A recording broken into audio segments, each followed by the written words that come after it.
মমতা বন্দ্যোপাধ্যায় বলেছিলেন যে এ বাংলায় কাজ আছে, যারা পরিযায়ী শ্রমিক তারা ফিরে আসুন এ বাংলায়। কিন্তু ফিরে আসার পর কি হচ্ছে? কাজ নেই। খাবেন কি পরিযায়ী শ্রমিকরা? চিন্তায় এই মুহূর্তে মাথায় হাত পড়েছে দক্ষিণ দিনাজপুরের শ্রমিকদের। আতান্তরে কি ছবি বাংলার, দেখুন আরেকবার। যদি কিছু টাকার কাজ কমেও দো তাও থাকা যাবে, যদি না দেয় কাজ তাহলে কি করে থাকবো? এভাবে বসে তো থাকা যাবে না। খাবো কি? ছেলে মেয়ে আছে, কোথা থেকে লেখাপড়া করাবো? আমরা কাজ চাচ্ছি।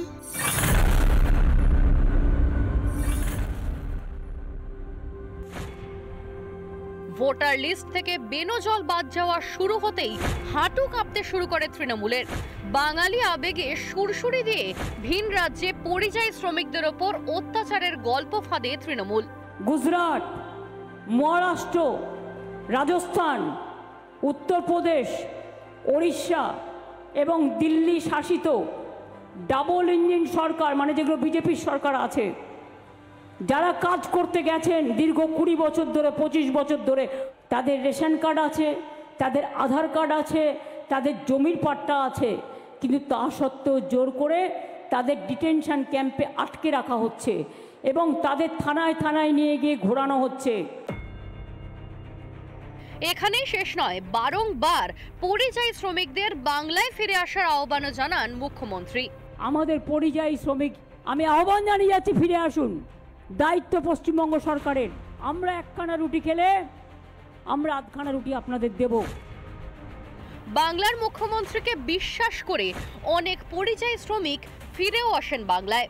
দক্ষিণ দিনাজপুর জেলার গঙ্গারামপুর সাব ডিভিশনের কুশমন্ডি, বুনিয়াদপুর, বংশিয়ারি সহ বিভিন্ন এলাকায় প্রচুর পরিমাণে যা পরিযায়ী শ্রমিক তারা কিন্তু ফিরেছেন।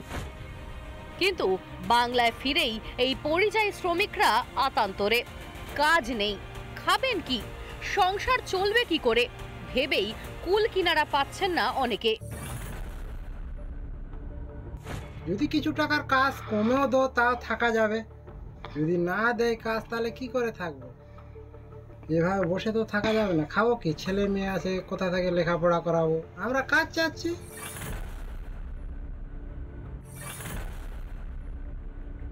যতগুলা শ্রমিক আমরা আছি বা বাইরে থাকি, অতগুলা শ্রমিককে কাজ দিতে পারবে না, মনে হয় না।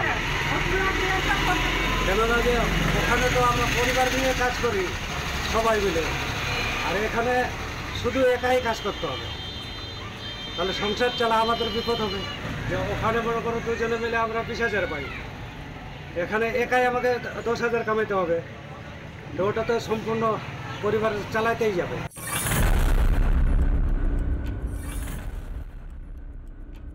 তো ওরা ওখানটায় যে ইনকাম করে সেই ইনকামের ব্যবস্থায় আমরা আমাদের এই রাজ্যে করব, কিন্তু ওইখানটায় গিয়ে হেনস্থা হওয়া, বাংলা ভাষায় কথা বলতে গিয়ে কোনো মানুষকে, কোনো বাঙালি মানুষকে যাতে হেনস্থা না হয়।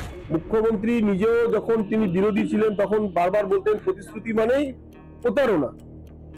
তো আজকে মুখ্যমন্ত্রী যা করছে, প্রতিশ্রুতি দিচ্ছে, প্রতারণা করছে। এবং আমরাও জানি, তৃণমূলের নেতা মন্ত্রী সকলেই জানে, পশ্চিম বাংলা থেকে বা দক্ষিণ দিনাজপুর থেকে যত পরিযায়ী শ্রমিক আছে তারা সকলেই ফিরে এলে কাজ তো দূরের কথা, তাদের খাবার পর্যন্ত জুটবে না। বেঙ্গালুরু, মুম্বাই বা দিল্লি থেকে সবাই ফিরলে তাদের সামলাতে পারবেন তো মুখ্যমন্ত্রী? কাজ দিতে পারবেন তো? এই প্রশ্ন আগেই তুলেছিল বিরোধীরা।